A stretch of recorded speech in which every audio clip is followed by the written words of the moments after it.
अमरावती मतदारसंघामधील शिवटेकडी या परिसरामध्ये आज आपण पोहोचलेलो आहोत। आपल्यासोबत काही वरिष्ठ नागरिक जुळलेले आहेत। त्यांना आमदाराकडून काय अपेक्षा आहेत ते जाणून घेण्याचा आज इथे आपण प्रयत्न करूयात।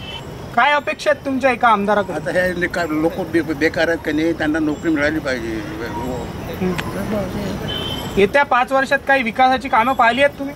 मी काहीच नाही पाहिलं। नाही का? आता तुम्ही कितव्यांदा मतदान करणार आहेत काका? आता हे येणार आहे पण मतदान हो का? कितीदा केलं? समजा 3 वेळा 4 वेळा? मग बऱ्याचदा केलं, बरेच झाले, 25-30 वेळा केलं।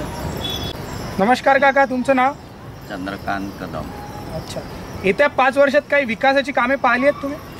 विकासाची कामं म्हणजे काय की सरकार जी आपल्याला आश्वासनं देतात पण आश्वासनं एकही पाळल्या जात नाही। आता उदाहरण जर घ्यायचं तर आता समजा मी शेती करतो, अनेक आश्वासनं देतात की बा शेतीला दुप्पट भाव देऊ, अनुदान देऊ।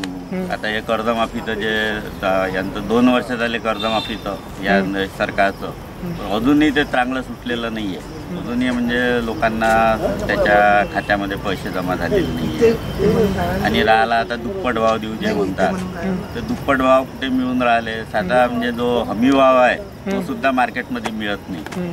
तर त्याच्याबद्दल सरकारने काहीतरी केलं पाहिजे। म्हणजे हमी भाव जर साधा जर तुम्हाला मिळू शकत नाही आणि दिवसेंदिवस काय होऊन राहिलं की शेतमालाचे भाव कमी होतात आणि बाकी फर्टिलायझर आणि इन्सेक्टिसाईडचे भाव वाढत राहतात। त्या प्रमाणात मालाला भाव मिळत नाही। केंद्रामध्ये बीजेपीची सरकार आहे 5 वर्षापासून, काही बदल दिसतात तुम्हाला देशामध्ये?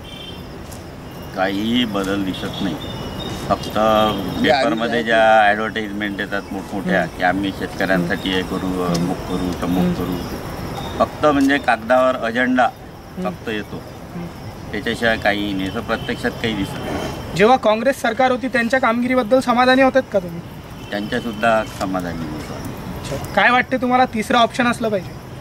तिसरं ऑप्शन असलं पाहिजे पण तिसरं आज तरी ऑप्शन दिसत नाही। अच्छा, EVM मशीनमध्ये नोटाचं ऑप्शन दिलं, ते सरकारने बरोबर केलं का? नोटाचा ऑप्शन म्हणजे की हा पर्याय नाही आहे, कारण नोटाचा ऑप्शन तुम्ही म्हणाल तर मग विरोधी पक्षालाही देत नाही आहे आणि सरकारलाही, रुलिंग सरकारलाही देत नाही। म्हणजे तुमचं मत वाया जाळतात तुम्ही, असं माझं मत आहे। पण मत त्याला दिलं पाहिजे, नोटा नको। नमस्कार काका, तुमचं नाव? नमस्कार, माझं नाव देवराव नारायणराव इंगळे, अमरावती मतदारसंघाचा एक मतदार आणि या ठिकाणी अमरावतीला जवळजवळ मी 30-35 वर्षापासून राहतो आणि आमच्या मोहल्ल्याचा त्याचा विकास काही परिपूर्ण झालेला नाही। त्यांनी जेवढे आश्वासनं दिलेले आहे तेवढी आश्वासन एकही पूर्ण झालेलं नाही आहे। आणि प्रत्येक वेळेस मग हे आली मतदान प्रक्रिया आली का ती आम्हाला पार पाडावंच लागते। वैयक्तिक हक्क आहे तो आमचा मतदान करायचा, तो कोणालाही द्या, कोणत्याही पक्षाला द्या तुम्ही, पण तो द्यावाच लागते आपल्याला। पण ते कोणाला जरी दिलं तर सर्व एकाच माळीचे म्हणजे मला एक म्हणायचं आहे, ह्या राजकारणात सगळे हे जे उमेदवार आहेत मला किंवा राजकारणी लोक आहेत ते सगळे एकाच माळीचे म्हणजे एकाच यानं चालतात सगळे। काही कुठला कोणाचा स्वार्थ हे नाही आहे, फक्त स्वतःचे स्वार्थ हे करतात। दुसऱ्याच्या स्वार्थासाठी आपण जे आश्वासनं देतो ते परिपूर्ण होत नाही। कुठे शेतमालाला भाव नाही, शैक्षणिक दर्जा खालावत चालला आहे जिल्हा परिषदचा, हां याकडे कोणाचंच लक्ष नाही आहे। जिल्हा परिषदचा जो शैक्षणिक दर्जा आहे याकडे एकाही आमदाराचं किंवा खासदाराचंही लक्ष नाही आहे, पण निवडून आले तर झाले। सॉरी काका, यांचं असं म्हणणं आहे शेतकऱ्याच्या मालाला हमी भाव मिळत नाही। बरोबर आहे, यांचं बोलणं बरोबर आहे का? अगदी बरोबर आहे। का शेतकऱ्याला काय त्रास घ्यावा लागतो, काय दुःख आहे आणि त्याचं स्टँडर्ड काय आहे कष्ट करून, त्या दृष्टिकोनातून बरोबर आहे ते म्हणणं। तुम्हाला वाटते का शेतकऱ्याच्या मुलाला आरक्षण भेटलं पाहिजे, तो कोणत्याही जातीचा असो? हो, कोणत्याही जातीचा त्याला फक्त आर्थिक बाबीवर आरक्षण मिळायला पाहिजे। जात कोणतीच होती, ब्राह्मण असला गरीब असून करता आर्थिकदृष्ट्या त्याला द्यायला पाहिजे, SC असला त्यालाही द्यायला पाहिजे। गवळी साहेबाच्या पुराला नाही पाहिजे, पण एखादा गरीब असला त्याच्या पुराला द्यायला पाहिजे आर्थिकदृष्ट्या। त्या जातीवरून धर्मावर आरक्षण नको, आर्थिकदृष्ट्या जो असून त्याला होत करू। अब्दुल कलाम सारखा जर होतकरू पोरगा असला त्याला अवश्य द्यायला पाहिजे। बरोबर। येत्या उमेदवार जे उभे आहेत इलेक्शनला, निवडणुकीसाठी, त्यांना काय संदेश द्याल तुम्ही? त्यांना संदेश एकच आहे, इमानदारीने जेवढं चांगलं करता येईल अंतःकरणातून निस्वार्थीपणाने तेवढं करायला पाहिजे। माझा एक प्रश्न इथे ताऱ्याचं कुंपण टाकलं आहे ना, या टेकडीवर ताऱ्याचं कुंपण आरपार टाकलं, त्याला काहीला खर्च झाले असतील. या कुंपणाची काय गरज होती हे त्या तुमच्या आमदाराला सांगा, तुम्ही ज्या पक्षाचं त्या पक्षाचे हे कशा करता केलं मला. इथं कोणते जनावर येऊन राहिले, कोणतं पीक करत होते तुम्ही, हे एवढा खर्च दुसऱ्या गावात टाकला तर आम्ही रोड खराब झाले, रोड दुरुस्त केले असते, डॅमेज केले असते. कारण की इंडियामध्ये माझ्या ऑब्झर्वेशनमध्ये, मी ॲग्रिकल्चर सायन्स ग्रॅज्युएट आहोत आणि सरकारी नोकरीमध्ये होतो, रिटायर्ड झालेलो. इंडियामध्ये जास्तीत जास्त 100 ते 16 हजारापैकी 999 स्वार्थी शेणकाय धंदे करणारे आपलं कसं बरं हेच पाहतात ते, आणि जो अंतकरणातून करत असेल त्याला करू देत नाही. तर ही गोष्ट नष्ट व्हायला पाहिजे. कोणती की बदमाशी, हे तुम्ही त्यांना चॅलेंज सांगा. आणि हे कुंपण कशा करता केले विचारा, तुमचा कोण आमदार असेल त्याला पुढा विचारा प्रश्न. योग्य कामगिरी केली पाहिजे, तो शिक्षित असला पाहिजे का, सुशिक्षित असला पाहिजे, अशिक्षित असो सुशिक्षित असो, पण देशाच्या दृष्टिकोनातून, देशाच्या जनतेच्या दृष्टिकोनातून जे हिताचं आहे ते करायला पाहिजे. आम जनता अशी उभी राहिली पाहिजे ताट पाणीने बिलकुल, की ज्याला कोणी दाबू शकणार नाही. नमस्कार काका, तुमचं नाव? सुरेश हनुमान देशपांडे. अच्छा, राज्यामध्ये फडणवीस सरकार आहे, त्यांच्या कामगिरीबद्दल काय म्हणाल तुम्ही? उत्कृष्ट कामगिरी आहे, व्यवस्थित काम करून राहिलेले आहे, मला समाधान आहे. अच्छा, काय संदेश द्याल तुम्ही आता पुढच्या वेळेस निवडून येण्यासाठी? लोकांनी खरं भाजपला निवडून द्यावं आणि निस्वार्थप्रमाणे ते सेवा करतायत याची नोंद घ्यावी. केंद्र सरकारने योजना राबवल्या, त्याचा काही लाभ घेतलाय तुम्ही? नाही का? नमस्कार काका, नाव तुमचं? माझं नाव कृष्णगिरी गोविंदगिरी गोस्वामी. आता उमेदवारीसाठी उमेदवार उभे आहेत, वेगवेगळ्या पक्षातून उभे आहेत, त्यांना काय संदेश द्याल तुम्ही?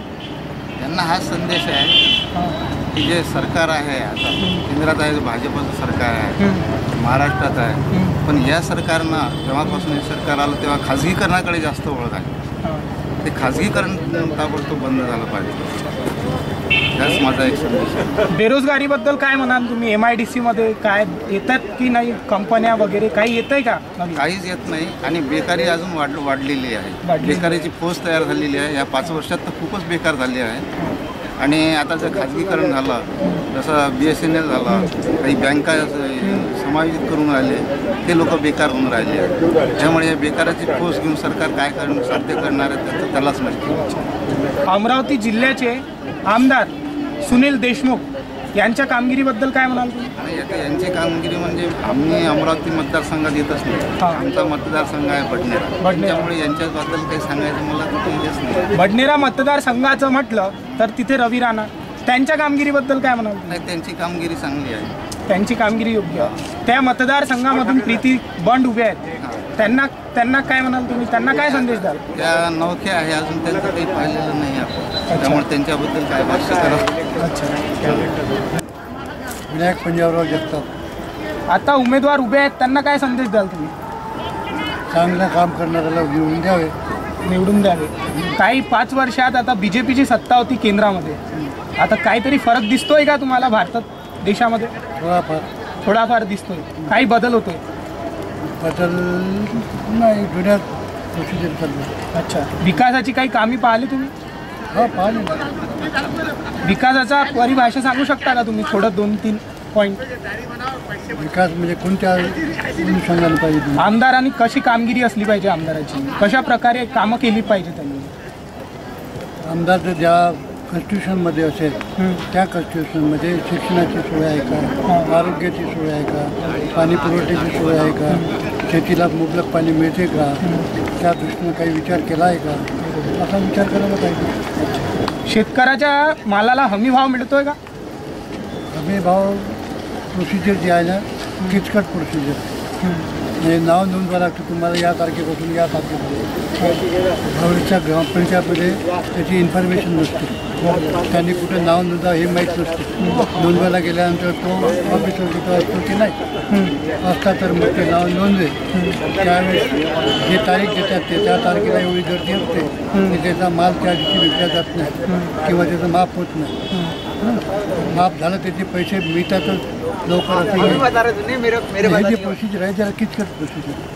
सरळ काय असते की व्यापाऱ्याने माल घ्यावा, त्याची जे नोंद असते ती चिठ्ठी घ्यायची आणि त्या चिठ्ठीप्रमाणे त्यांनी पैसे द्यावे. बरोबर, सुटसुटीत कारभार पाहिजे. काय सांगाल एका आमदाराला उमेदवारीसाठी उभे आहेत, त्यांना काय संदेश द्याल? वास्तविकता स्पष्ट करायला पाहिजे सर्व. आजकाल जी आजची स्थिती आहे, आज जी चाललेलं आहे, प्रत्यक्षात काय आम्ही केलं हे अधिक महत्वाचं आहे ना. तुम्ही काय करणार याला काही महत्व नाही. तुम्ही प्रत्यक्षात काय केलं आहे हे जनतेला पाहिजे. धूळ फेकणं चाललं आहे. सर्व राजकीय पक्षाचं ते सगळं सत्य स्वतःसाठी. मागील जे आमदार होते त्यांच्या कामगिरीबद्दल काय म्हणाल? त्यांच्या कामगिरीबद्दल समाधानी आहात? हो, अमरावतीचे चांगलं काम केलं. शेतकऱ्याच्या भावाला हमी भाव मिळतो मालाला? या 5 वर्षात शेतकऱ्याची अधोगती झाली. अतोनात नुकसान शेतकऱ्याचं झालेलं आहे. त्याच्याकडे पूर्णतः दुर्लक्ष 100%. 2000 रुपये जे चाललेलं आहे हे फार चुकीचं आहे. धूळफेक आहे. विद्यार्थ्यांच्या बाबतीत एक आमदार काय मदत करू शकतो? आता काय आपली जी घटना आहे या घटनेच्या अधीन राहून त्यांनी जर शिस्तीत कामकाज केलं तर हा प्रत्येक माणूस आपल्या सर्वसामान्य जो माणूस आहे त्याला काही ना काही थोडंफार त्याची इच्छापूर्ती होऊ शकते. जाणीवपूर्वक कामकाज करण्याची गरज आहे. ते जाणीवपूर्वक कामकाज होत नाही ही वास्तविकता आहे. हे प्रत्येकाने समजून घ्यायला पाहिजे. आत्मपरीक्षण करण्याची गरज आहे. लोकांनाही आहे आणि ते येणाऱ्या प्रतिनिधींनाही आहे. आपण प्रतिनिधी आहोत याची जाणीव ठेवून प्रत्यक्षात त्याचं काम करायला पाहिजे. वास्तविकता तसं नाही. आपापल्या सोयीने चाललं आहे सगळं. हे भाजप सरकार आल्यापासून तर या देशाच्या या 5 वर्षामध्ये या परिसरामध्ये फार अतोनात हानी झाली. काकाचं म्हणणं आहे की भाजप सरकार आला तेव्हापासून काहीतरी बदल दिसतोय, विकास होतोय. काका बीजेपी सरकारपासून समाधानी? त्यांनी काय म्हटलं? समाधानकारक चित्र नाही आहे. आणि लोकांचा विचार करून सर्व या प्रतिनिधींची हे पाहिजे. बरोबर कार्यपद्धती आहे.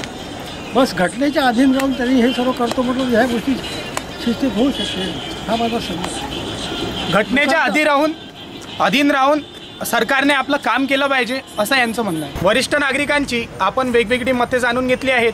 त्यांच्यामध्ये कसा उत्साह आहे निवडणुकीबाबत, त्यांना काय वाटते आपल्या उमेदवाराबद्दल, त्यांनी आपली मनोगते आपल्याला सांगितली आहे.